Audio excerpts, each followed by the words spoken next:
Hey, hey, hey. Hey, guys.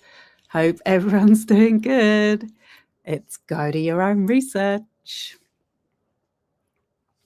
It's Monday. So, I was a bit late there. I just quickly checked on one of the Reddit pages and I saw that there'd been a bit of drama going on.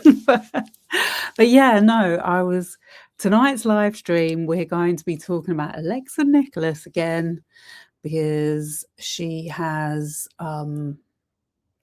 amended her complaint. And yeah, I mean, speaking of Reddit, let me share my screen. Let's get straight into this. There has been like so many new filings on the Blake Lively docket. I just can't even cope with it anymore. Like literally page after PDF after PDF. It's not just page. It's like hundreds of pages. But yeah, I did see that Alexa Nikolas has amended her complaint against Friedman, Melissa Nathan, and Jed Wallace. So I saw that on one sec. I saw that on the Celeb Legal Drama subreddit. Yeah, so I did a long breakdown of the expert report on data analysis, and it included Reddit and its findings. There's a ton more reports that have just been uploaded this weekend. I can't believe they upload on the weekend, Saturday and Sunday. Like there's literally no rest for this case. But yeah, there's a report about YouTube. There's a report about Twitter. But yeah, we did talk a little bit about Reddit, and someone said to me, I think someone asked me what I think about Reddit. And I'm like, well, this post literally sums up why I don't like Reddit, okay? Because a lot of people say, well, this is a pro Blake Lively subreddit. I don't really know if that's true, but they definitely focus very heavily on this case. Any other posts they make do not really get a lot of attention. But I see this posted one day ago. And as I have already read through the entire first complaint, I'm not going to read it all again. So I'm just going to get to the bit that's like slightly different than before. But before that, I'm going to show what I'm talking about, which is why I don't like Reddit, because I just feel like people are very tunnel vision on there. And Alexa Nikolas is totally taking advantage of these people, as is this lawsuit. And I get that people were saying in the last live I did about it, they're like, oh, well, at least it's harassing Friedman and Melissa Nathan. And I'm like, and Jed Wallace, but I get that. But then if anyone did any research into Tony Busby and Alexa Nikolas, they would not be supporting this. I've been saying for months that I suspect Tony Busby rips off his clients, and I have 2 articles that I have found showing that he does exactly that. He has been sued by 2 clients for not paying them. He's also being taken to court by Jay-Z in the SDNY. I am literally waiting for that to start, because that is going to start revealing to people what this guy is really about. He's no better than Friedman. But anyway, because people don't do their research, they think that this is all a good thing for this case, and I don't think it is. Look, another win for Lively and Jones. Wayfarer has harmed far more women than they have helped, certainly. That is true. Oh, no doubt, I have very negative feelings for all those involved and believe that Baldoni is a misogynistic asshole and sex pest, and Jamie isn't much better. I'd say out of all the former defendants, Jen was the one to do the least harm to women, and she isn't very innocent either. Too bad being a misogynist sex pest isn't illegal. Even if Lively loses every single bit of her claim and bombs in court, I hope she is still proud of the role she played in shining a light on these practices and helping these other women get a chance at justice. Well, that's true, but not in the case of Alexa Nikolas. Alexa Nikolas has had a load of times to try and get justice, and they've all been dismissed, and now everyone's fallen for this. And no one in these comments is pushing back on it. I actually think this is making her case look really bad. That's what I genuinely think. Jed being sued and the Amanda Ghost action should be coming soon. If Blake Lively can't pin Jed Wallace down legally, what chance do you think these other people have? Genuinely, it's a genuine question. Does anyone know if Lively filed a motion include evidence from the Ghost case to impeach Wallace Nathan? Well, we know that Wallace is not testifying because there's been a witness list uploaded this weekend. That's one of the kind of interesting filings. And even the Blake Lively witness list is so long. Like, it would probably take me at least an hour or two to read through all those names. So I don't really feel like it's worth it. But we'll see how it goes. Okay, so then we get this comment which says, this is super interesting. I remember seeing out of place comments like she described after she started talking about her experiences as a child star. And they never sat well with me. I am so glad this is being exposed. It's so sinister that these smear campaigns are targeting actual victims of abuse. Like, how evil can you be? Well, we already debunked that in my last video. Anyway, I'm not going to go too much into it, but I want to show you some stuff. Okay. All right. First of all, let me just say, she's added Jed Wallace to the list of defendants. I felt like he was implicated in the last, let me go back up to it actually. In the last, or in the original complaint.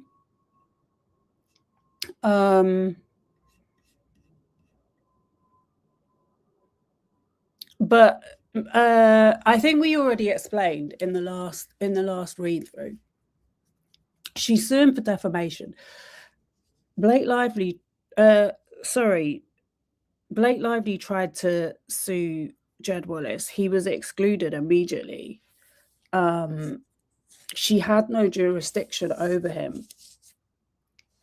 Alexa Nikolas is using evidence from the Stephanie Jones, Jennifer Abel suit, the expert report, which I actually have.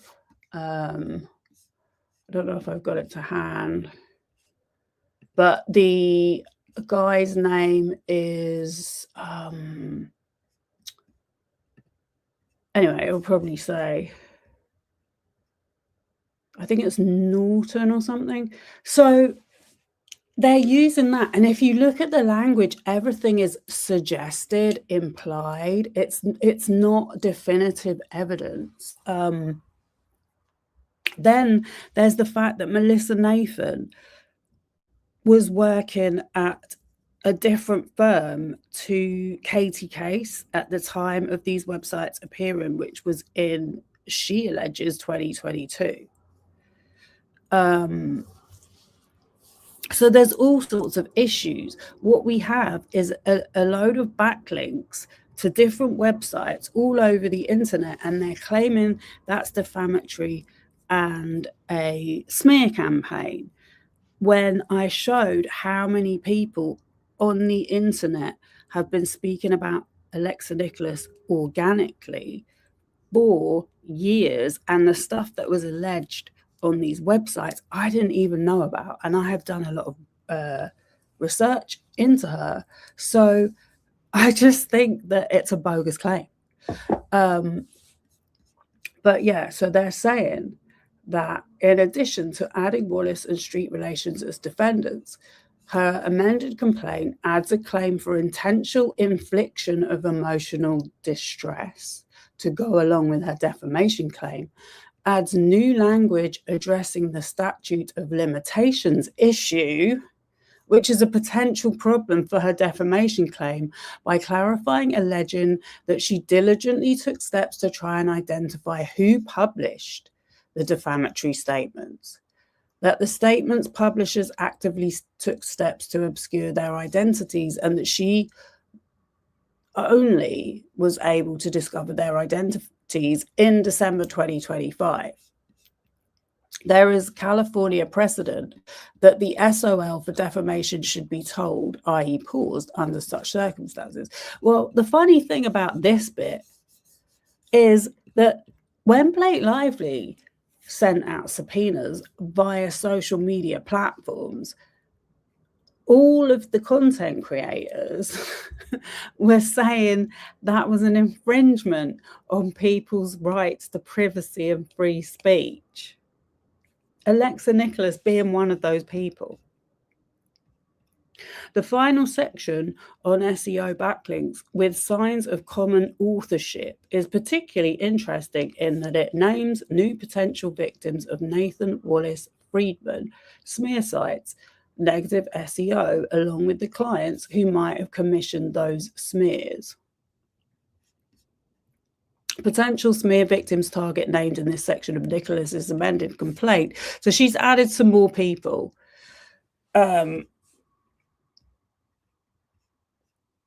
And then alleged/confirmed Nathan Wallace Friedman clients named as potentially having commissioned these smears along with other SEO work to burnish their own reputations in response to negative publicity. And then she's added Peter Attier, Andrew Huberman, Scooter Braun, Dak Prescott, Diplo, and Nick Carter. Well, again, another observation I have is some of these people, like Peter Cosima, and he's not on there, but that tech guy that I went through, like I did a whole deep dive on all of the websites. None of those people have been able to have any legal standing against these websites and smears. And so I don't know why she's bringing them all into it, but that's just her way. Oh, good evening, Janessa. She's got her popcorn ready. Yeah. I think I saw one of your tweets in my last live, actually. Right, before I get into reading through the new complaint and showing you what I found about Tony Busby, let me just tell you what a hypocrite Alexa Nikolas is. Oh, I know, another thing I wanted to say, actually, before I show you that. This is where I got it from. Right. There's this website called Rain on Your Charade, yeah?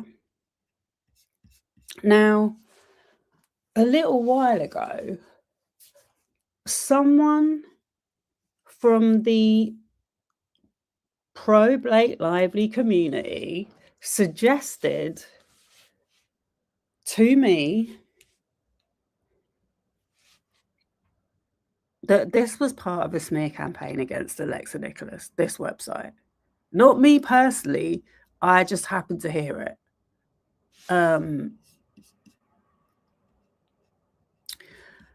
And I was like, no way. No way.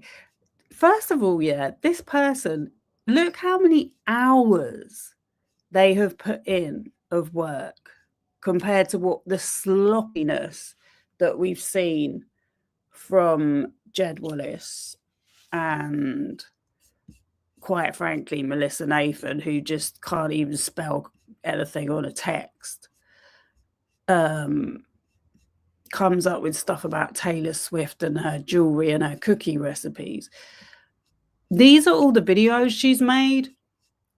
Most of them are 2 to 3 hours long. They're really well edited. She's got all the volume, all the audio levels correct on her voiceovers compared to my videos. She has every document cited in her content linked in this website. Protective order application. This is where you can see Alexa Nikolas's own evidence against her ex-husband and against some of the people she has victimized, like Shift, who, the reason why this is relevant is because that's who she accused of creating that website. It's on record now, still. So then this was the deep dive into the allegations against her ex-husband, Milos, yeah? And by the way, Alexa Nikolas's reason in the beginning for joining in on the Blake Lively smear campaign was probably because she was doing it for the clout, like everyone else, which is how these smear campaigns work. And because they used his music in the movie,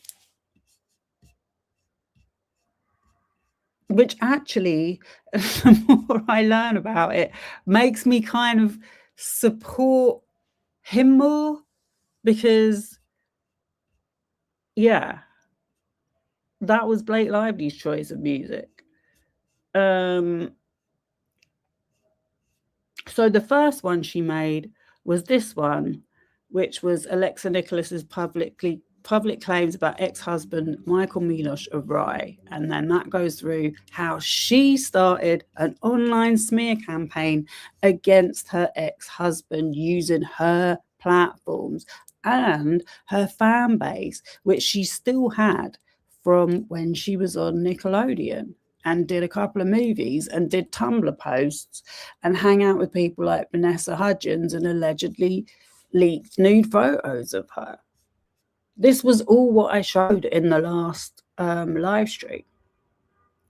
So what is really, really interesting is in this document here, Michael Milos versus Alexa Nikolas's legal team, which was called Gibbs & Co., yeah? Nothing to do with Brian Friedman. None of this had anything to do with Brian Friedman. He didn't get involved till way later in the day. But you can see how it started. There was the family court divorce records, yeah, so that was the judgment of their mutual divorce agreement. Then there was the civil lawsuit that Alexa Nikolas filed against her ex for battery, gender violence, and emotional distress. Okay, you can see it right there. Then after that was dismissed, he filed this malicious prosecution countersuit. Now look what it says in this countersuit. I couldn't believe how I missed this before. Defendants also made online posts about the lawsuit on their firm's social media accounts. To add false credibility to the complaint, defendants created a special website dedicated to Mr. Milos, which contained a copy of the Rolling Stone magazine logo and link to the unverified complaint. So she went and did an interview in Rolling Stone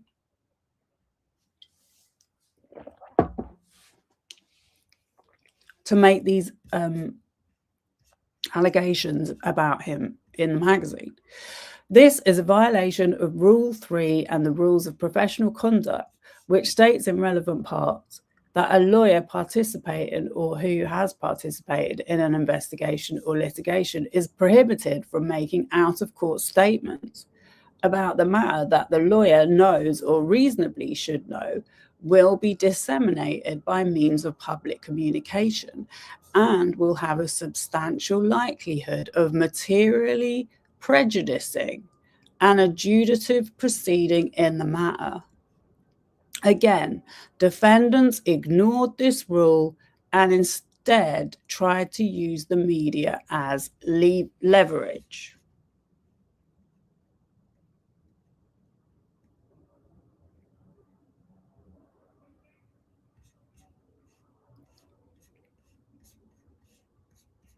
There was absolutely no legal justification for creating the website or drawing unnecessary public attention to the unverified complaint, yet defendants did it anyway. The rules governing professional conduct in California expressly prohibit lawyers from encouraging either the commencement or the continuance of an action or proceeding from any corrupt motive or passion or interest. Defendants ignored this rule because they did not want to let the truth get in the way of a marketing opportunity during the peak of the Me Too movement. But defendants are not Me Too advocates. They are Me Too extortionists, and their action undermine actual victims of SA. What defendants have done does not help victims of SA. It drowns out their voices in a bunch of attorney-generated noise. This is exactly what Blake Lively is saying.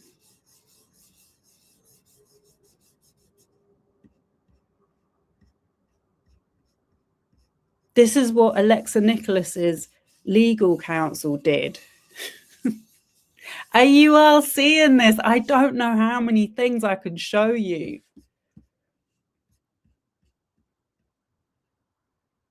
She fits into the anti-Me Too movement 100%. Left with little choice, Mr. Milosh was forced to spend time and money filing a demurrer to the complaint. Okay?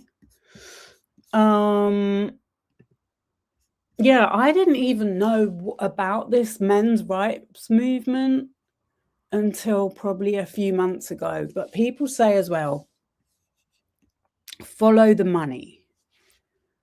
Follow the money, yeah. There is money behind this civil action for historic SA. Huge amounts of money. Huge amounts of money. Billions of dollars. That states are being sued for to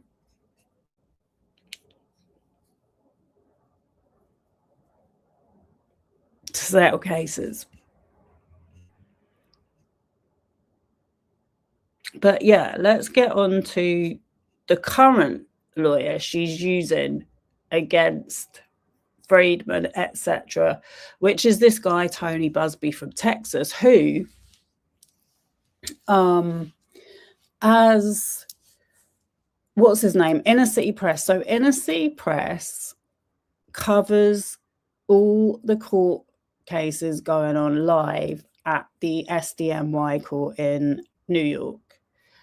He even said it the other day because he's going to report on this Jay-Z versus Busby case because it's moved. It was in Alabama and the judge said this is moving to SDNY. He even said Tony Busby has a shark in his office. He brags about it because he's a predator. This is from December 17th, 2024. Houston attorney Tony Busby sued in federal court for alleged client abuse. These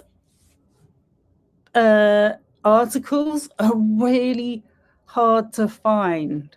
I've been looking up stuff on this guy for over a year, and I just came across them recently because they use the same sort of services that they're complaining at Jed Wallace for using.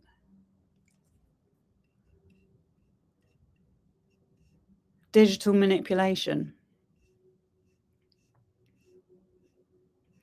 Houston attorney Tony Busby is the target of 2 lawsuits filed in a Louisiana federal court accusing the lawyer and his law firm of pocketing settlement money through unethical accounting practices. Exactly the same as Tom Girardi. I literally said it as soon as he appeared wearing that exact outfit, announcing that he had 120 P. Diddy victims. I was like, there's something fishy about that guy.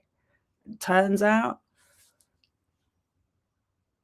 I had a good instinct, because that's exactly what Tom Girardi did. Same pattern of behavior. Same as Alexa Nikolas follows the same pattern of behavior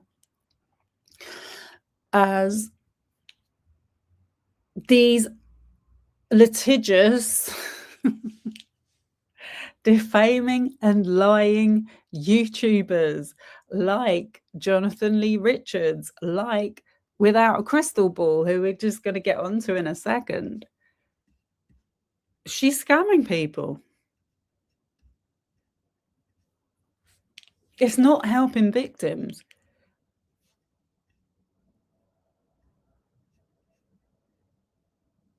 It's taking their money and laughing behind their back.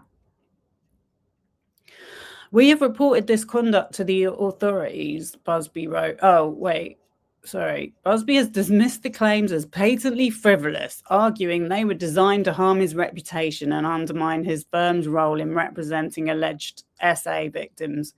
Oh, yeah, sure. No, you harmed your own reputation with them because they were all wiped off the face of the planet because you didn't have any license to practice in SDNY. This is the other one. Houston lawyer Tony Busby sued by another former client over settlement funds. This is in March 14, 2025. Jose Bermudez claims he was charged more than $17,500 in interest by Busby's law firm and ended up receiving less than $190,000 out of a $700 settlement. He is the 4th former client to sue Busby for similar allegations. These are the people that can actually sue him and that actually get into the press. Houston lawyer Tony Busby is being sued by a former client who claims Busby and his law firm misappropriated settlement money, distributing it to the client in the form of a loan with an exorbitant interest rate. According to the lawsuit filed on Tuesday in Harris County, plaintiff Jose Bermudez was injured while working as a seaman in January 2020. Bermudez subsequently hired Busby and his law firm to represent him in an injury lawsuit against his then employer, Callan Marine, claiming the employer was responsible for the injuries. The new lawsuit claims Busby and his law firm abused Bermudez's trust for its own financial gain.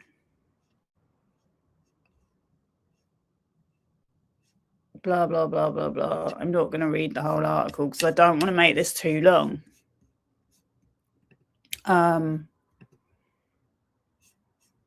But Brian Friedman does this as well. I mean, I'm not saying Brian Friedman's been sued for not paying his clients. He's been sued for making his clients settle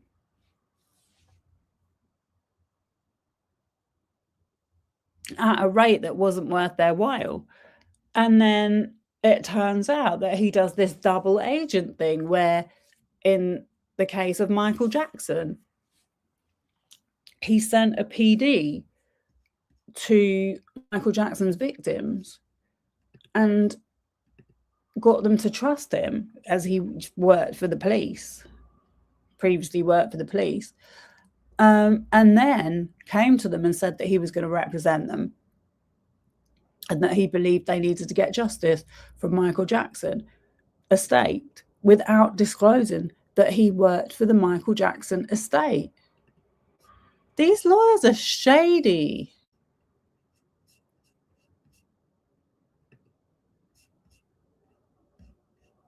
This is a racket, this whole thing. Right, let's move on quickly to Without a Crystal Ball, because I just want you to see what is going on with these content creators. Without a Crystal Ball has the most terrible reputation out of pretty much all YouTubers there is. But Alexa Nikolas is very much following that pattern. She has been sued by at least 4 people that I can think of. I don't know whether she's sued people, but she's actively involved in a lot of litigation. So I found that she, funnily enough, had made a video, because I actually looked up, I was trying to look up the Alexa Nikolas lawsuit. That's how I came across all this stuff. I didn't actually find it. But she wrote a post a month ago saying Blake Lively and Stephanie Jones have found a new dragon to take up their cause. A new lawsuit filed against Baldoni's team shows exactly who is in this case has the power. Alexa Nikolas is the newest dragon to unleash against Baldoni's team. This is bananas. Drop your thoughts below, smash the thumbs up and subscribe. Okay, so I do actually have a comment from that video, because I looked through all the comments. Oh, this just shows you how full of ish this woman's posts are. Former Prince Andrew has been arrested on suspicion of misconduct in public office. The arrest follows the document dump of over 3 million files related to Epstein. Will he finally be held accountable? Drop your thoughts below. But she's got a picture of Virginia Roberts there. Like, it's former Prince Andrew arrested, is justice coming? It was nothing to do with that. It's just like clickbait.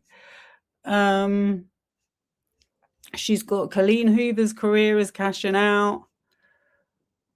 Ryan Reynolds and Blake Lively are getting divorced. But then this was the one that killed me. Okay. She put Friends. I can't go into details, but I just have to tell you something. Blake Lively and Taylor Swift have absolutely lied about Brian Friedman and Scooter Braun. Huh? They are not running smear campaigns or building websites. I saw firsthand today what they do when no one is looking. I saw what their teams do when their clients aren't celebrities. And I know they are using their power and connections for the greater good. When I can share more info, I will. But Brian is a fabulous human being and an amazing attorney. Scooter's PR firm is phenomenal, and Melissa Nathan might be the kindest person on the planet. Stay tuned. Big things are in the works. This is not Lively related. Appreciation post, thank you. And it has 3.5 thousand likes and 216 comments. I'm not even going to read them. And then she wrote this one saying, "Hey friends, I see some of you are unsubbing because of my recent post thanking Brian Friedman and Scooter Braun's PR firm, the agency group." Well, okay. I didn't know it was Brian Friedman's PR firm, along with Melissa Nathan. I want to clarify something and really caution many of you from jumping to any conclusions. Just because a narrative has been fed to you about people does not mean that the narrative is the truth, regardless of how you feel about what you think you know about someone based upon reports from legacy media. I can assure you that I have first-hand experience. I am not speaking about this topic based on hearsay. This is based upon my lived experience. For months, I have been covering the Blake Lively versus Justin Baldoni lawsuit. The case has enabled me not only to spread awareness about malignant and abusive litigation, wait for it, used by powerful people, but also to report on and educate many of you about the elite structures in our society that control legacy media, law enforcement, and the courts. Would it surprise you to know that this woman covers pretty much the same cases as Jonathan Lee Riches, another scammer, the most litigious man in the world, I think. I was going to say in America, but only in America. One of the defendants in the case, Justin Baldoni, is a celebrity. The rest are not. Some of them are multimillionaires and all would be bankrupt if not for Steve Sarowitz. Oh, none of them are multimillionaires. Well, I was going to say, I'm pretty sure Brian Friedman is a millionaire. But there are thousands of people across the United States who do not have Steve Sarowitz's money. And these lawsuits are used by elite and nefarious people to silence fair reporting victims and enable the abuse to continue. This is what you do. This is what Alexa Nikolas does. In many cases, these lawsuits bankrupt people and force defendants to sign NDAs.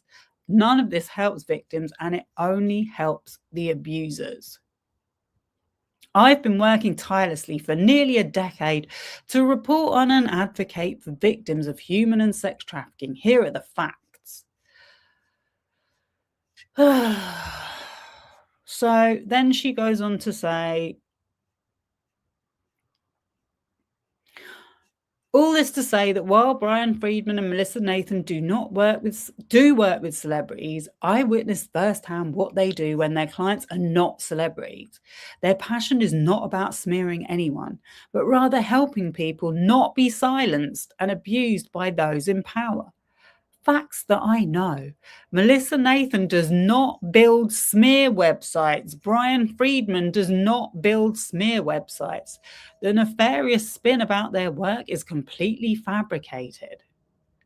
Okay, but what about Skyline, who runs her digital department? Isn't that what she was there for? This is what I'm saying. Like, she literally, everyone in her comments is like, you do such good research. You're the only person I trust online. In fact, I found a comment. Let me just quickly show it. This person is one of Alexa Nikolas's biggest fans or only fans, who's been into our comment section. And she's like, oh gosh, I normally like your content. This is obviously about the Alexa Nikolas video, which, by the way, she accused in that video of, well, she kind of alluded that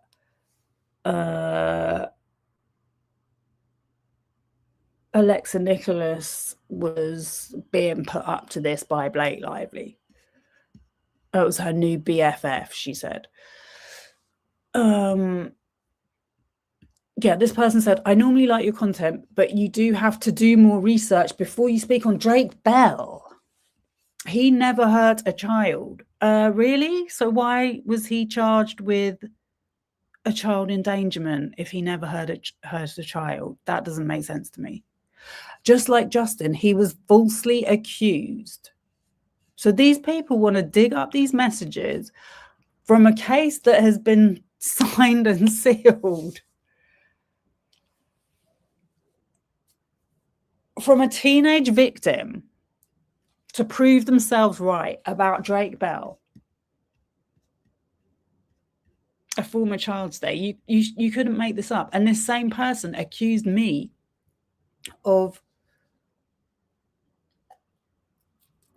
I don't remember her exact words, but she claimed that she worked with victims, that I wasn't doing anything to help them, or I was doing something against them, and that Alexa Nikolas had done so much to help survivors.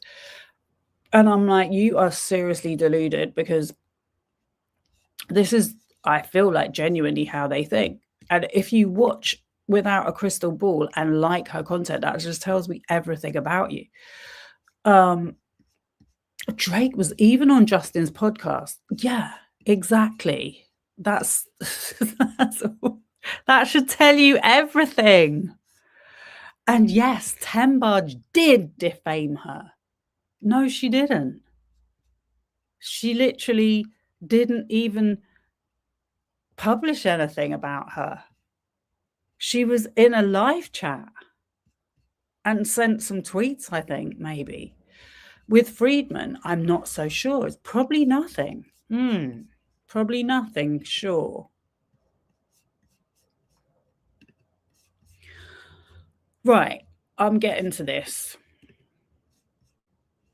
I hope you can just hang tight with me and understand that I'm not doing this to hurt your love for any singer or actress who you adore.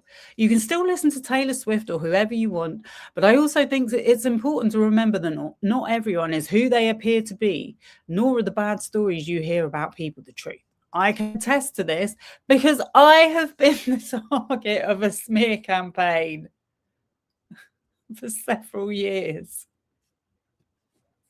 You may have seen some of these videos about me alleging that I abuse my child, fake his illnesses, abuse alcohol and drugs, spam people with death threats, swat people, stalk people, and have so many defamation lawsuits because I make up stories for fame and money, or that I have problems with everyone online.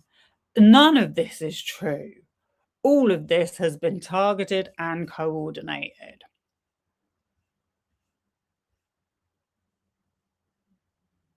Sound familiar?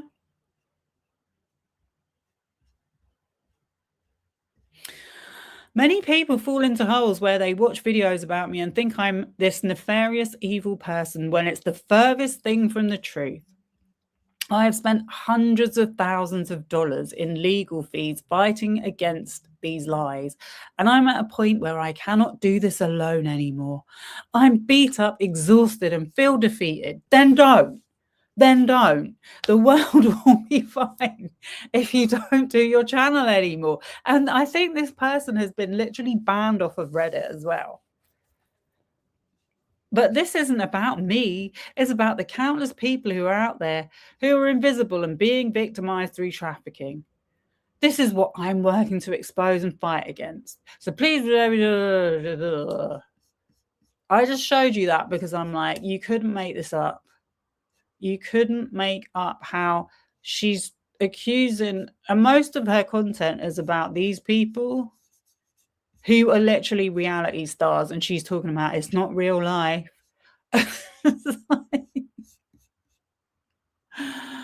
Oh, right. Let me go back to the Reddit post.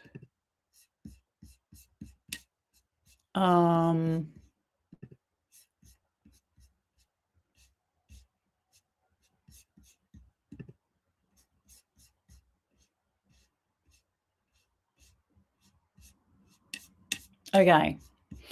So Alexa Nikolas plaintiff, Brian Friedman, Melissa Nathan, and John Doe's 1 to 100. First Amendment complaint for defamation and intentional infliction of emotional distress. Jury trial demanded.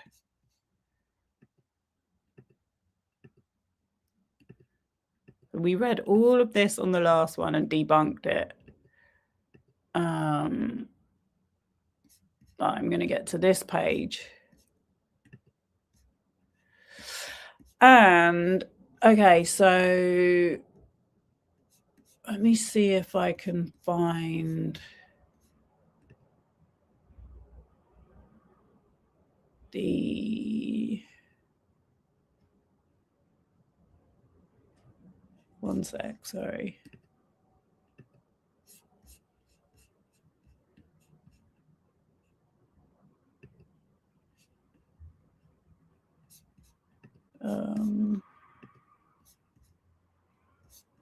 So it's saved on a PDF, so okay.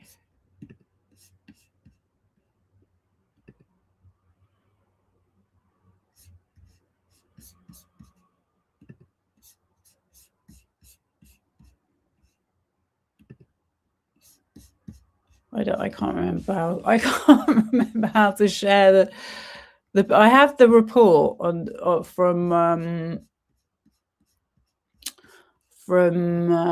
the expert that they're referencing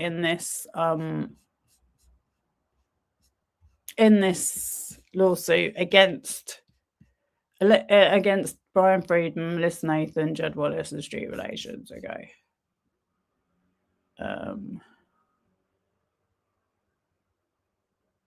Horton, that's it. The Horton report. I actually have it, but I can't show it to you. So what is interesting here is that this is the weird thing about this lawsuit. Yeah, that's why I decided to do a live about it. They're actually showing us so much more information than I knew about these backlinks to these websites.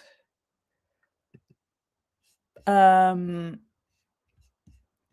I'll lead into it by saying, upon information and belief, defendants Nathan, Friedman, Wallace, Street Relations, and the Doe defendants then engaged in search engine optimization efforts to promote alexanicholas.net and related websites and drive web traffic to them, including through the use of backlinks. That is, links to the alexanicholas.net website were planted throughout the internet on seemingly unrelated websites such as pixelfed.tokyo, blah, blah, blah, blah, blah, to influence search engine rankings and elevate alexanicholas.net in online search results for Ms. Nikolas. As I pointed out as well, there's no way she can claim damages for this because she started Eat Predators after this website supposedly appeared online. And if you search her name, as I did today, you get a good mixture of some of her old appearances on websites during the Nickelodeon thing. These are not at the top. This is so not comparable to what we personally ourselves have evidenced has happened in the Blake Lively situation, but she's just using it. And this guy who doesn't even pay his victims their settlement fees, allegedly, for what? For clout.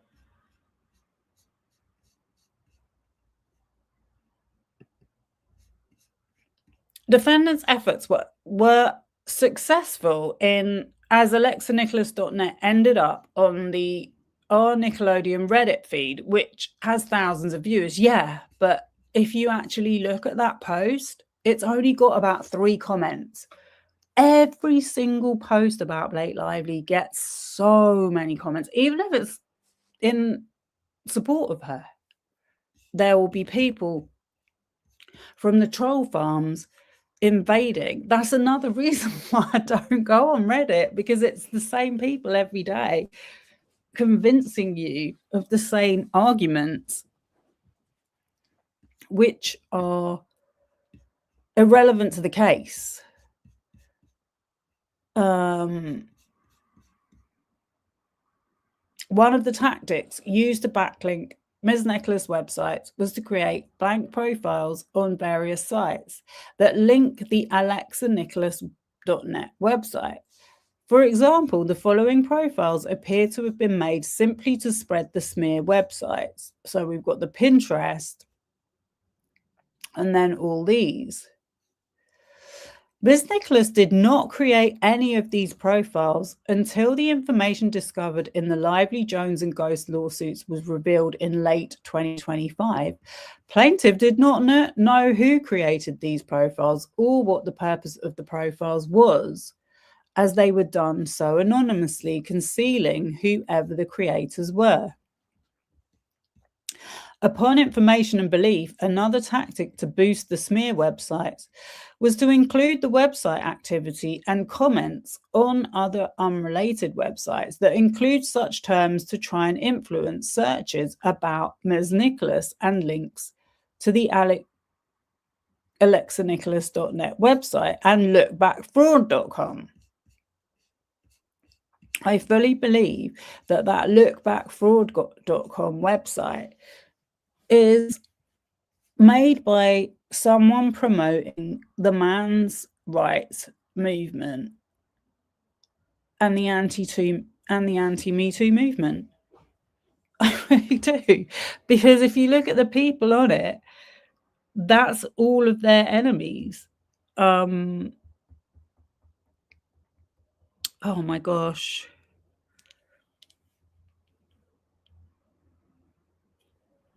You know who I mean, the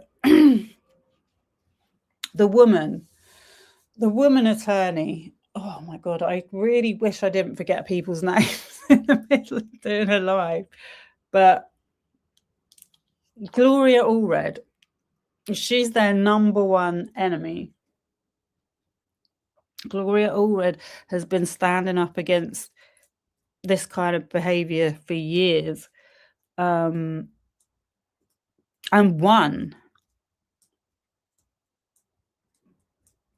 And then some of the men they had posted on that site were Chris Brown, Conor McGregor, I can't remember who else, but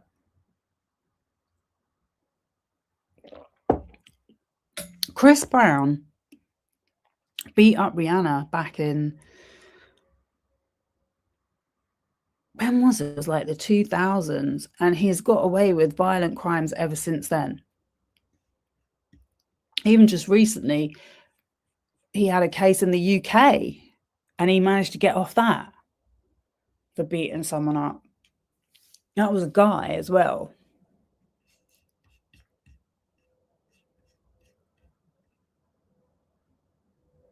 But yeah, on that website, they were claiming that those guys were falsely accused. And then they had a bunch of women saying that these are the women that falsely accuse men. Now, unfortunately, it's a sad fact that there are women that do make false claims. Unfortunately, that is a fact.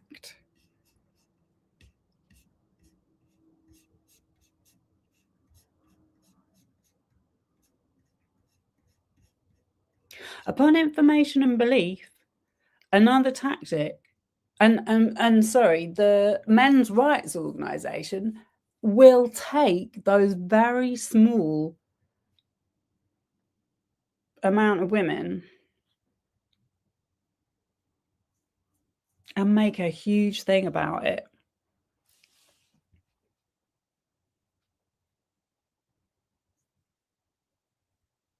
So that's why if anyone does make allegations, false allegations, it is doing a disservice to everyone. And unfortunately, this is the system that this is the economic system, this is where it's at now. It's an extremely profitable industry.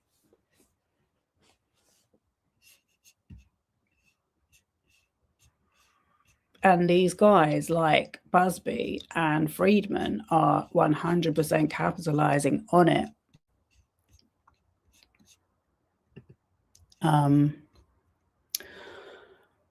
Okay. Upon information and belief, another tactic to boost the smear websites was to include the website activity and comments on other unrelated websites that include search terms to try and influence searches about Ms. Nikolas and links to the alexanicholas.net website and lookbackfraud.com. For example, on January 6, 2023, a commenter, Alexa Nikolas Addict, engaged in trackback activity on a post on lvsbooks.com. The commenter profile linked to a Calendly profile for Alexa Nikolas that linked to the alexanicholas.net website. Upon information and belief, trackback activity is internet activity linking one or more posts together to increase traffic. On January 19th, 2023, another form of trackback activity was done on a post from Tales from the American Football League.com. Sid Gilliam, father of the passing game, a book review from Alexa Nikolas Addict, connecting to an open learning profile linking the defamatory alexanicholas.net website. Going back to Tony Busby, he was involved in suing a footballer.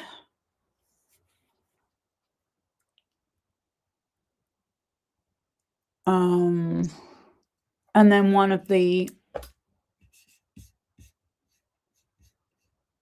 women mentioned, I think it's going to come up in a second, accused a footballer. And I've not looked into it, but I believe that it was dismissed. And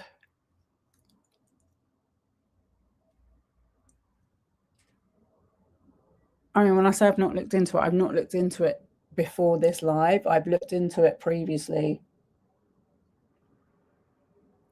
I think it was dismissed with good cause, is what I'm trying to say. I think she very much looked like a false accuser. And it's awful. It's awful saying it. I don't want to believe that women make false accusations, but unfortunately they have. Historically, it was a while ago.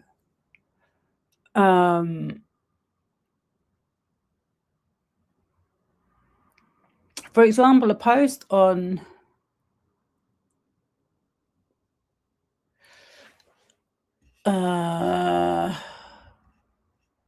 something news info shows trackback activity from January 6, 2023 for a commenter Alexa Nikolas police report, which links to a now deleted profile page on that same Alexander Brothers left trackback activity on September 13th, 2024. Well, wait a second, because I remember watching one of her live streams around that time.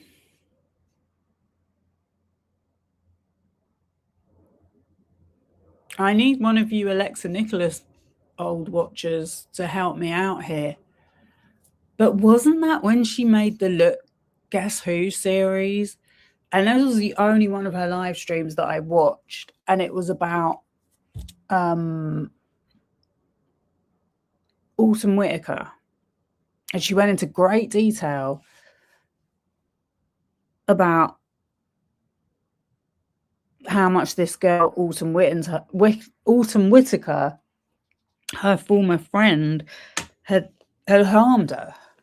And she had photos. She had photos of things like the rubbish outside the apartment. There was an injury to her ex's head. And screenshots of messages, a lot of detail. And that's when I was like, why did you not document the detail about the guy that you said was abusing you? Like that didn't make any sense to me. But I remember her saying that there was a police report on that live stream, and she was feeling very threatened by Autumn Whitaker talking about this police report or something like that.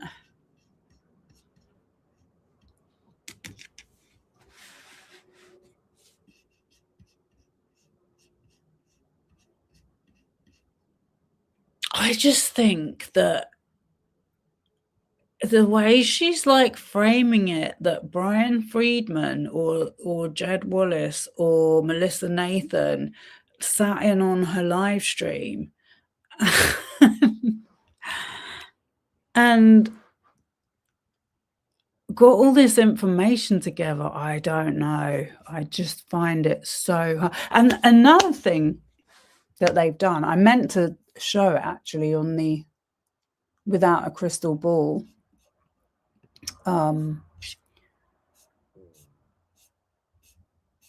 a list of content, because she had made a post about the Jed Wallace, you know, when his voice note got leaked. I mean, she's all over the place Without a Crystal Ball, because every time a bit of evidence comes out, she has to like reframe her narrative to fit that piece of evidence, to make it make sense. So she's sort of saying that one minute she's saying that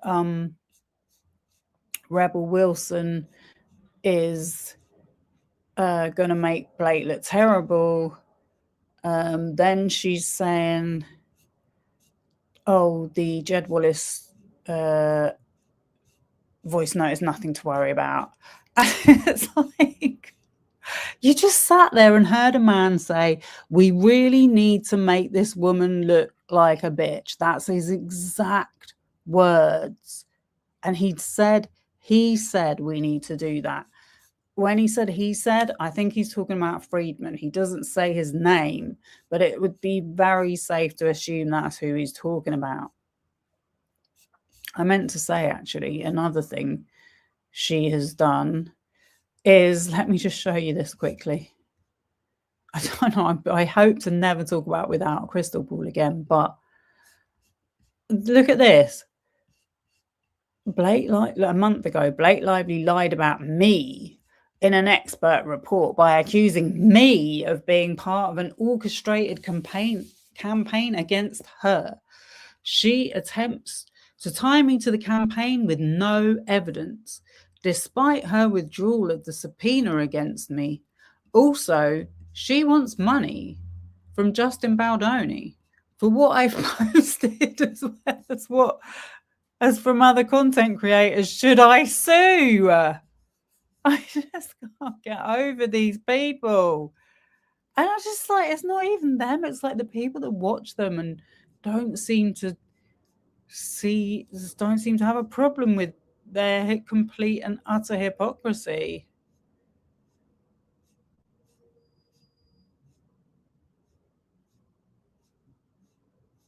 I want to find the post that she said about Jed Wallace now and being like, the voice knows nothing. I can't remember when it was. Oh, it's just too much. Oh, I'm not going to find it, am I? All right, let me go back.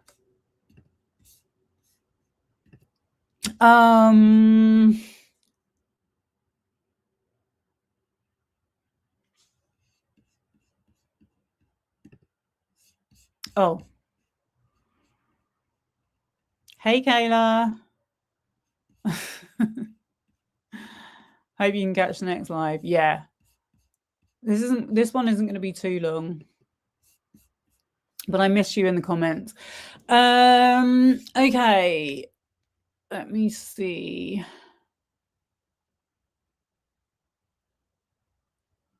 Where was I?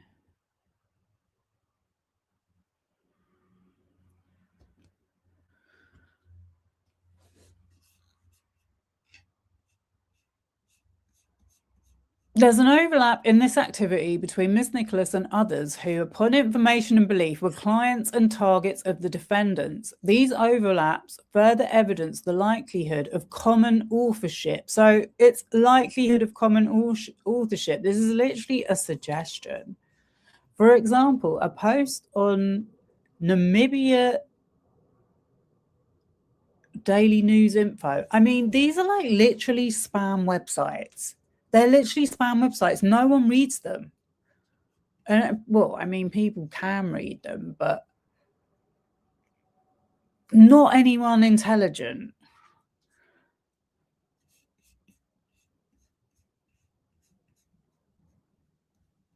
A good way to deal with this would be to spread awareness about these spam websites, how they use AI to create articles and spam. If you know, she wanted to do something to benefit people. That's what I'm trying to do with my platform. I'm trying to bring awareness to how much deception is going on online, because it's just getting ridiculous. And this is not in any way, I don't think, helping the cause.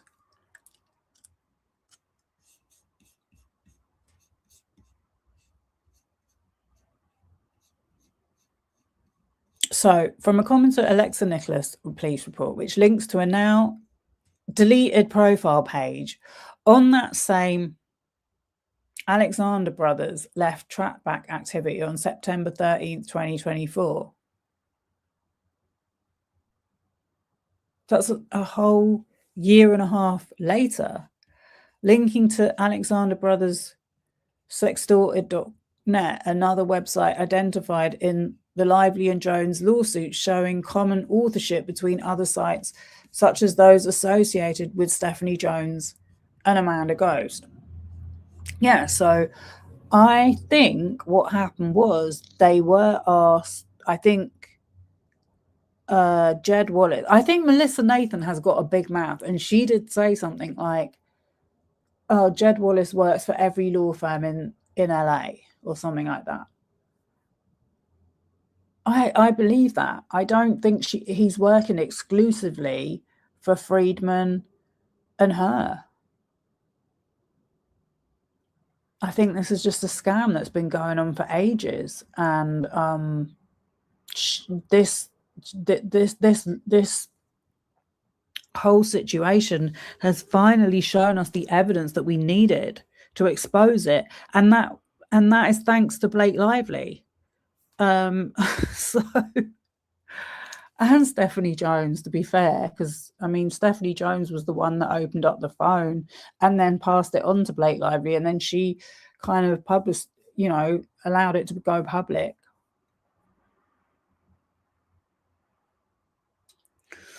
But yeah, no, what I was going to say is I think that they did start a smear website to try and discredit one of the Alexander Brothers victims. I think she was one of the first ones that came forward.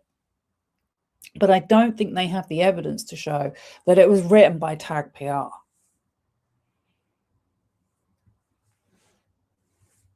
And I don't know how, I said this in the last one, I don't know how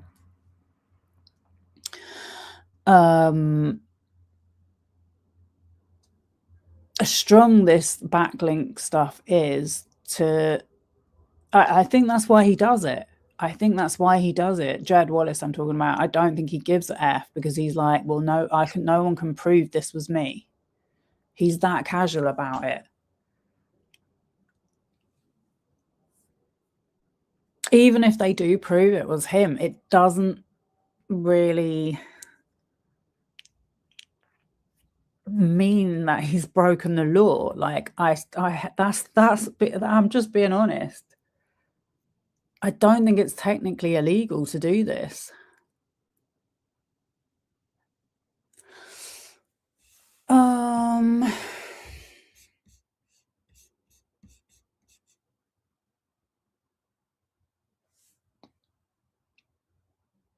On another Namibia Daily News info post, trackback activity exists for Alexa Nikolas addict, also on January 6th.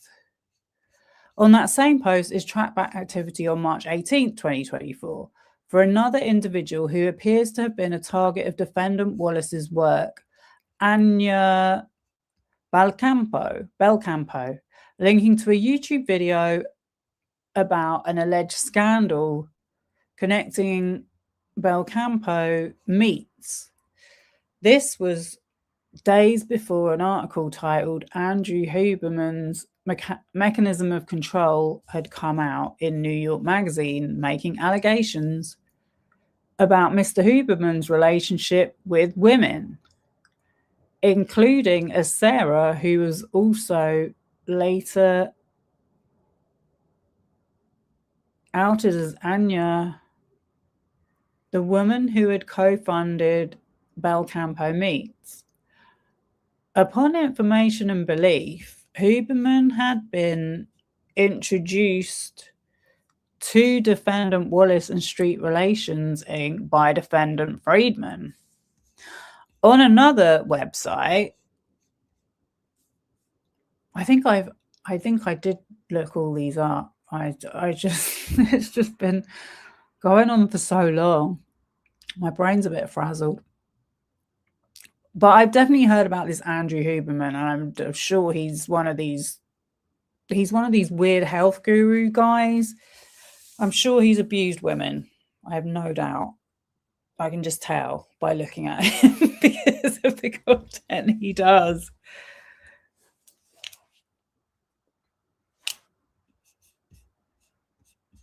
He gives me the same vibe as that guy from Nixium.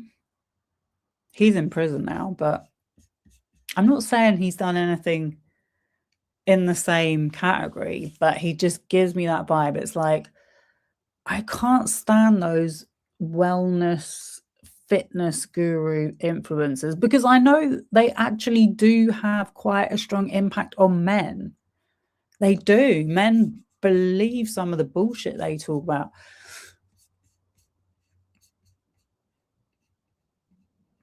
On another website, GeorgeGodley.com, DreamWorks.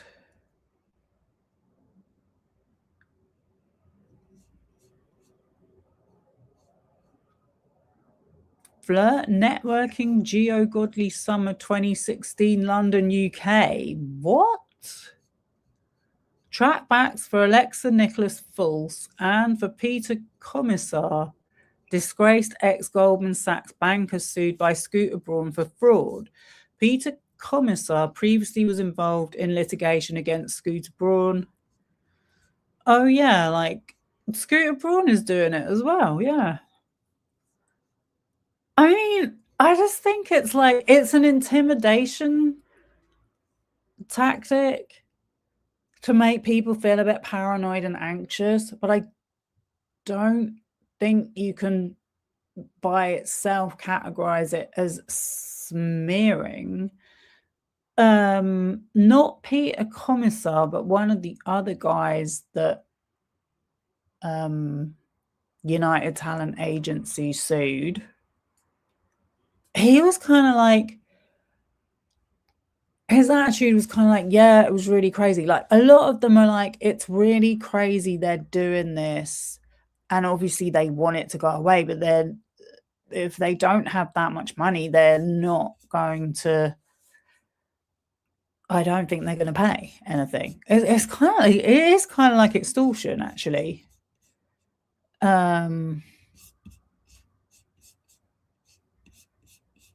But as we've already pointed out, Alexa Nikolas, the way she's framing this, she got a restraining order on who she believed, or she said she believed, was behind these websites. And as far as I know, they were still up until as recently, some of them, as a couple of months ago.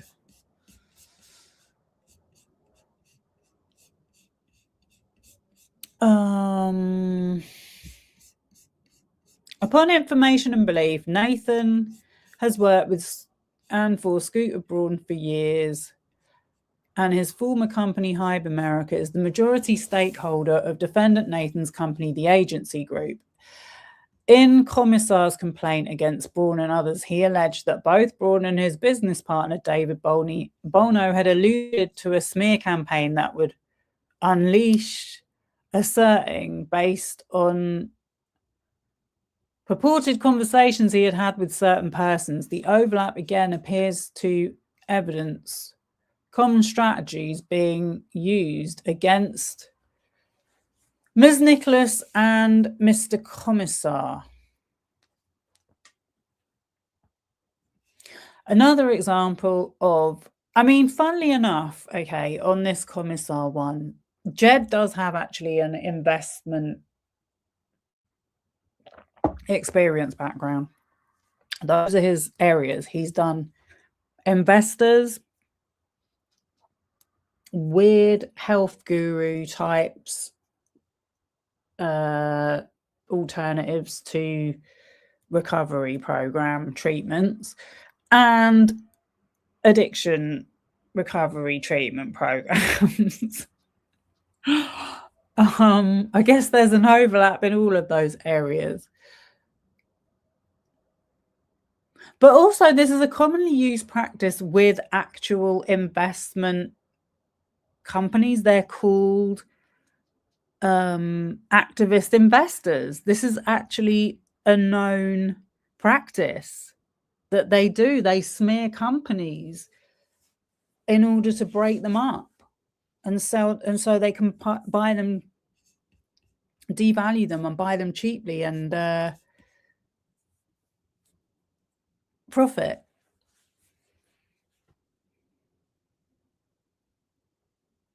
It's just crazy because it's not illegal. It's been going on for years. Apparently, eBay it happened to eBay. It's one of them that I know about. I'm sure there's loads of others.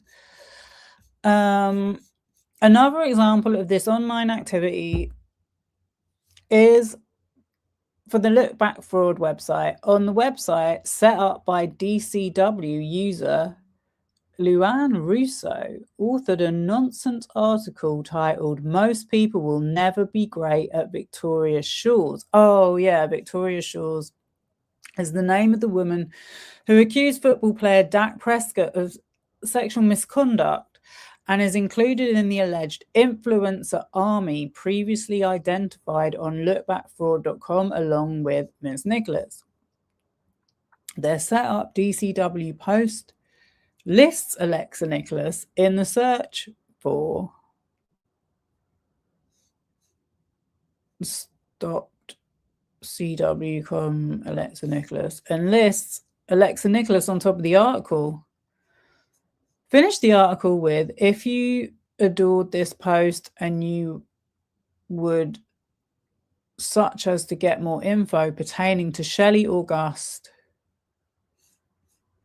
kindly see our own website. Upon information and belief, Shelley August is the woman who previously accused Diplo, Brian Friedman's client, of sexual abuse.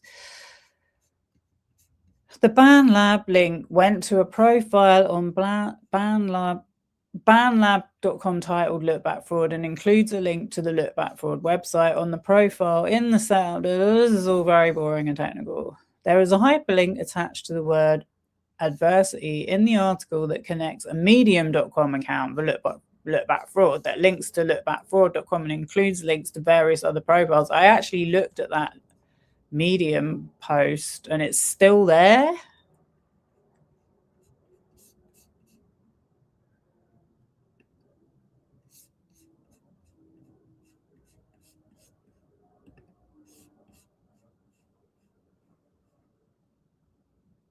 It's one of these. And they've got a YouTube page that's still there. I never knew to this day. I mean, that's what I'm saying. It's like, they're not very effective. I just sort of wonder whether they just bought these sites or set them up as kind of like a threat to say, like, well, you know, like they for future reference kind of thing. Because when I say a threat, they didn't actually. Well, Friedman used them in communications with some of his clients, or the defendants of his clients, I should say, or plaintiffs. But like I said, I just don't think they were very effective.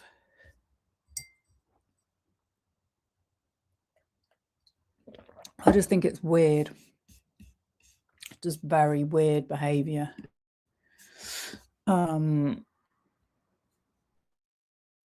Super weird and creepy.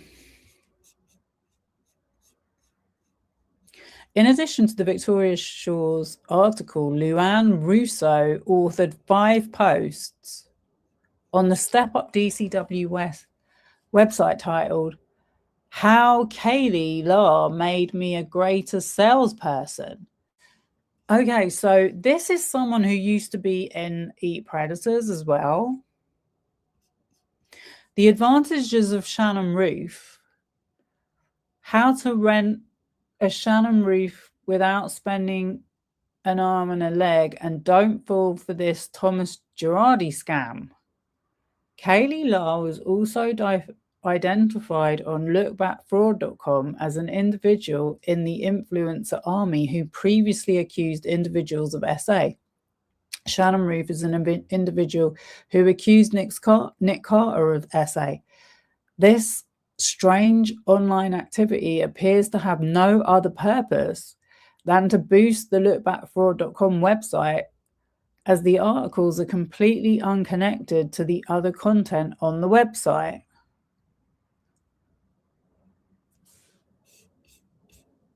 Upon information and belief, Defendant Wallace and or those working Defendant Street Relations. I will just say on this subject of this Look Back Fraud website, yeah, in terms of it going viral or doing anything really influential, like, I cannot say I think it has had an effect. I've not seen anyone really reporting on it.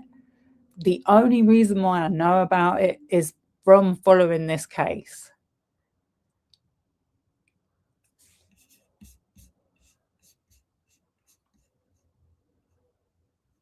Upon information and belief, Defendant Wallace and or those working for Defendant Street Relations also engaged or authorized a backlinking strategy in which users on various wiki pages would edit posts that would include either terminology connected to an individual's name for an influence in SEO traffic for good or bad in some other cases, like with Ms. Nikolas. These wiki edits would actually link the smear website within the page.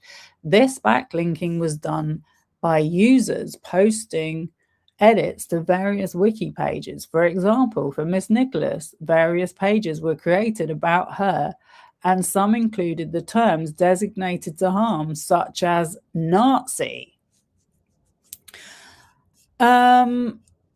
Also, speaking of wiki editing, in the Jay-Z defamation suit against Busby or extortion and defamation, they said that Tony Busby did edits on his wiki page. And I think maybe Rock Nation or something. I'll have to look it up again. But once it gets to SDNY, I'm going to start covering that case again. I'm going to start doing stuff about it. I just remember that being one of the claims in his lawsuit. Yeah, so I had never heard of Alexa Nikolas being called a Nazi. And I think that's really interesting because obviously she is tight with Ethan Klein.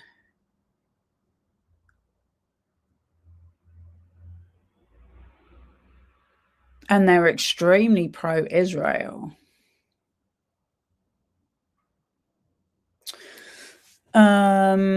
So this is definitely weird because I've never seen this. I've never seen people calling her that or saying that about her until I read this.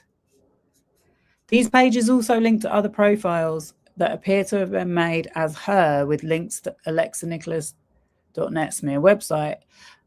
An example is this wiki page that links to this strange profile page on afroninja.com, which links to the alexanicholas.net site. Thus, the backlinking on these wiki pages both influenced SEO about Miss Nikolas, including her to the term Nazi, a term with which she would have no connection. And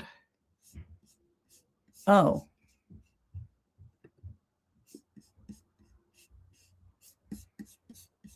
wait,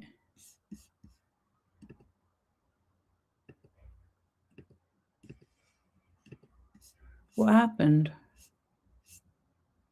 I can't see any more of the pages.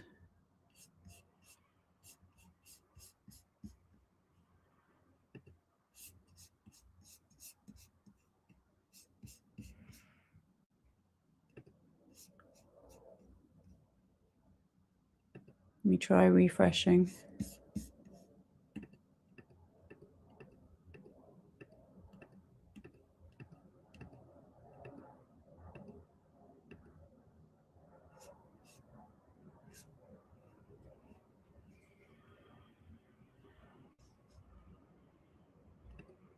Okay. I don't know what happened there.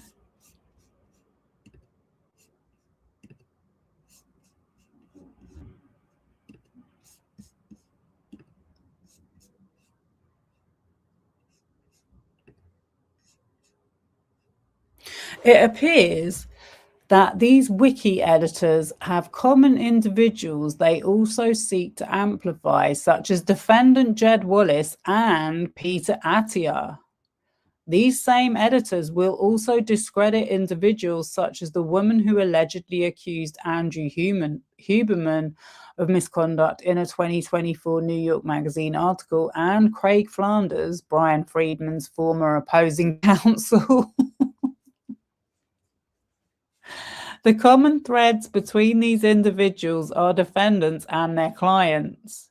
For example, the Alexa Nikolas Nazi wiki page was edited by user Miakamul97915 on or around January 5th, 2023. On July 22nd, 2024, that same user edited the pages craigflanders.org and male escort Craig Flanders 844.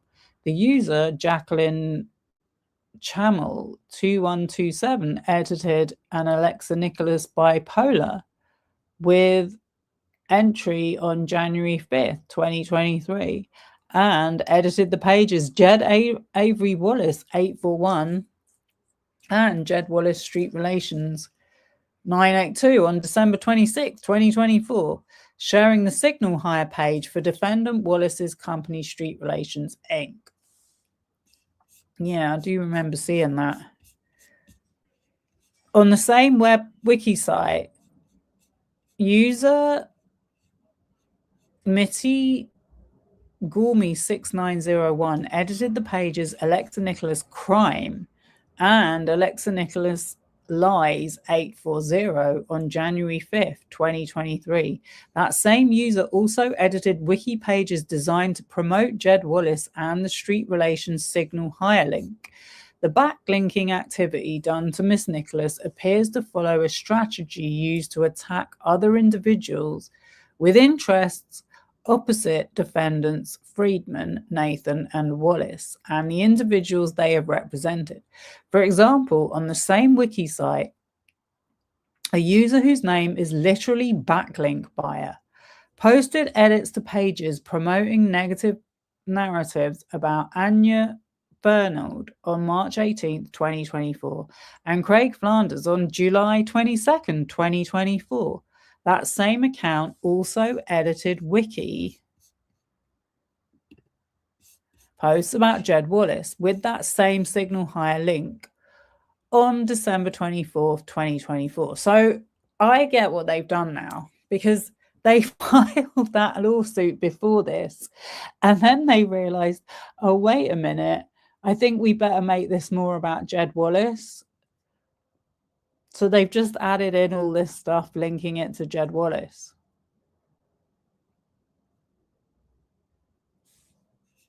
Which I don't think...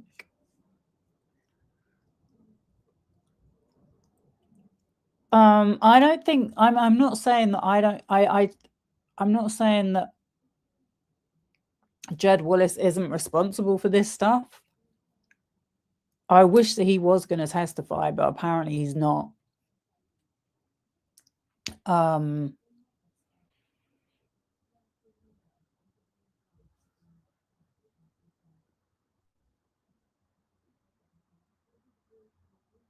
But what I'm saying is, I don't know how it can be called a smear campaign, because no one knew about it, not that I've seen, and it certainly hasn't hindered her being invited onto other massive platforms.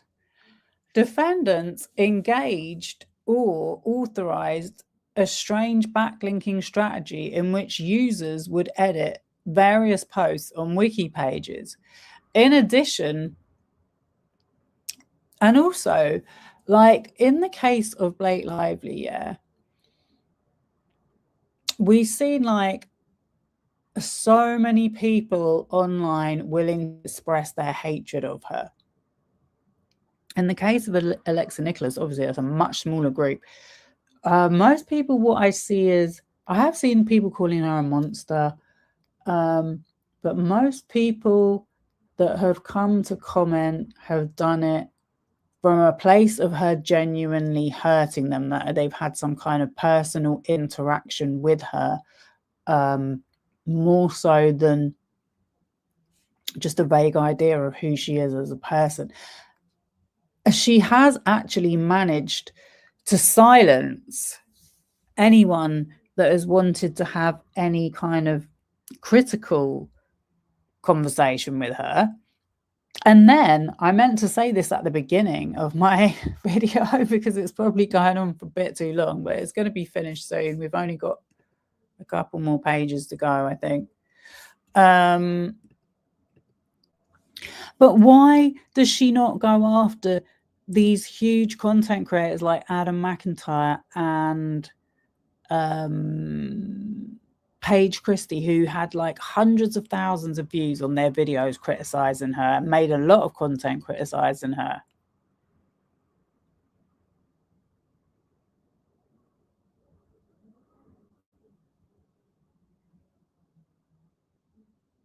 Maybe because they're in the UK, I don't know.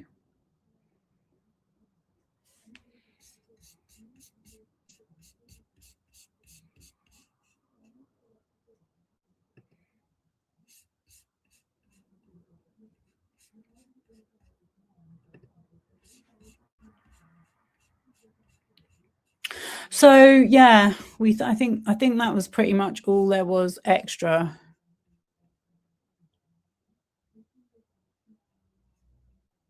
It was just the extra stuff about the backlinking and the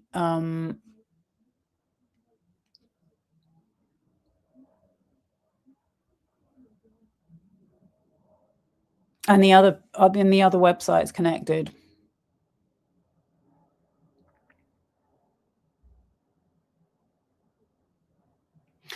There is no applicable privilege or authorization that apply to the full statements made by defendants about Miss Nikolas. I mean, again,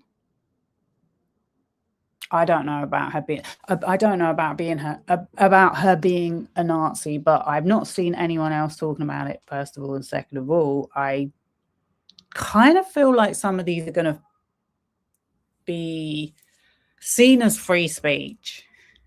Unfortunately, defendants intentionally concealed their affiliations with the smear websites, including alexanikolas.net. Ms. Nikolas only discovered who was affiliated with the websites when it was revealed in other litigation.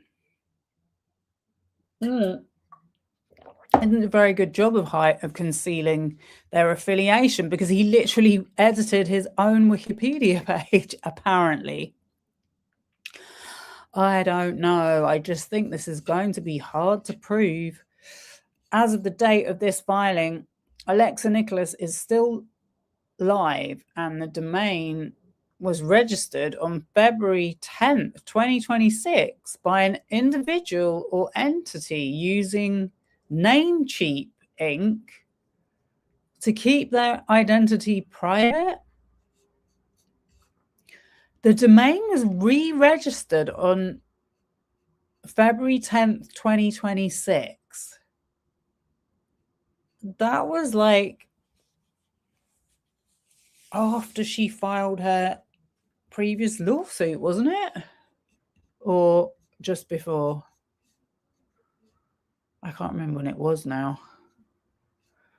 This website has been converted into a casino website. Aidan Ross?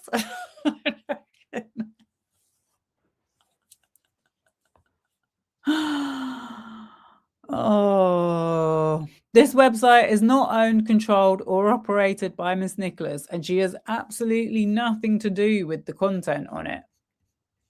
Miss Nikolas has been damaged by the lies perpetuated on alexanikolas.net, the allegations that she has done something criminal from lookbackfraud.com, by 3 comments on Reddit. Literally 3 comments talked about it. The defamatory settlements have subjected her to years of hatred and directly impacted her credibility and ability to scale her business.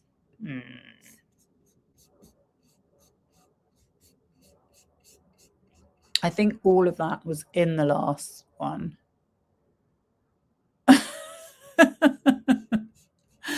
Miss Nikolas pops out of the woodworks when she needs more donations. That's kind of what she's doing right now. Like, I would genuinely have more respect for her if she had done what she said she was going to do, which is when she first found out about this, and she could have been like, you know what, I made a really massive mistake. I fell for the Blake Lively smear campaign. I thought because she used my ex-husband's music that instantly made her a false accuser of Justin Baldoni. And I have inside information that I'm going to share with you all to help educate people and make them less vulnerable on the internet. But she hasn't done that. She hasn't done anything. She's literally teamed up with a scammer and launched a website, making herself look like way more of a victim than some of the people she's genuinely victimized. So for some reason, it's not allowing me to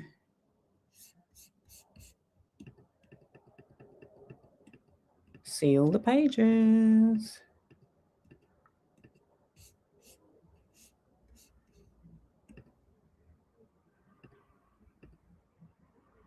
There we go. Yeah, that's the end.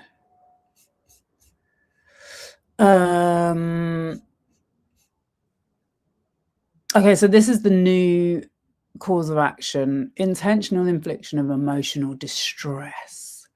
Plaintiff incorporates each and every allegation set forth above as if they were fully set forth herein. In creating, controlling, and maintaining a defamatory website, online posts, and social media accounts against Ms. Nikolas for years, while simultaneously concealing any affiliations with the same, defendants engaged in conduct towards plaintiff, including publicly alleging and promoting that she is a criminal, that she manufactures fake claims of SA, and that her husband was accused of R-wording 5 women. That is extreme. And her husband now. That is extreme and outrageous, so as to exceed the bounds of decency in a civilized society. Maybe he should be coming out to complain then. Defendants cause plaintiff to experience extreme mental suffering by creating, promoting, and maintaining a defamatory website and social media accounts against plaintiff. Defendants engaged in this conduct intentionally, knowingly, and willfully. Defendants' conduct proximately caused injury to plaintiff. Plaintiff has sustained and will sustain severe psychological and emotional distress, mental anguish, including PTSD, embarrassment, and humiliation. Accordingly, plaintiff is entitled to recovery against defamation for the damages proximately caused by defendant's conduct in an amount to be determined at trial. This is never going to get to trial. I'm calling it now. Not in a million years.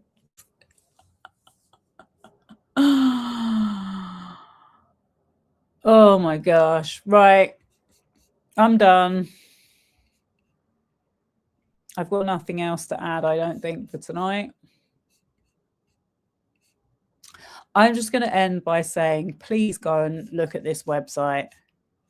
Look through these documents. See what this woman has done in her life to other people. And then tell me if that narrative adds up. And I'm not victim blaming. I'm sorry. That ain't a victim. That's a troll. She's a professional troll. And she's been trolled. And I don't agree with any of the people that she's accusing. But at the same time, as I said earlier, if you make false allegations, all you're doing is furthering the course of the perpetrators, because they can turn around and go, she falsely accused us. Busby don't give it.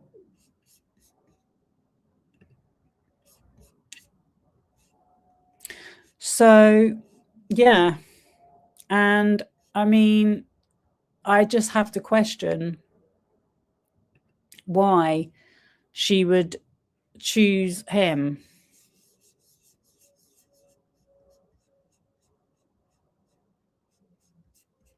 Anyway, that's all I've got for you tonight. I hope some people enjoyed it. Let me know what you think in the comments. I think it's a shame that we can't have open discourse about this stuff, honestly, because I'm just really, I don't know. I'm just finding it kind of tiring that there's this idea that there's like survivor friendly spaces, and the fact that the people that support Blake Lively are supposed to be supporting survivors and survivor friendly spaces. And I know for a fact that Alexa Nikolas never cultivated a survivor friendly space. Why do I know that? With the amount of people that have come and told us in our comments, and that is not a smear campaign. At the end of the day, you have to have some kind of like ability to still think for yourself and not be told what to think by other people. So that's why I made this commentary about it. For that reason only. Have a beautiful rest of the day. or night, and I'll see you all soon. Bye.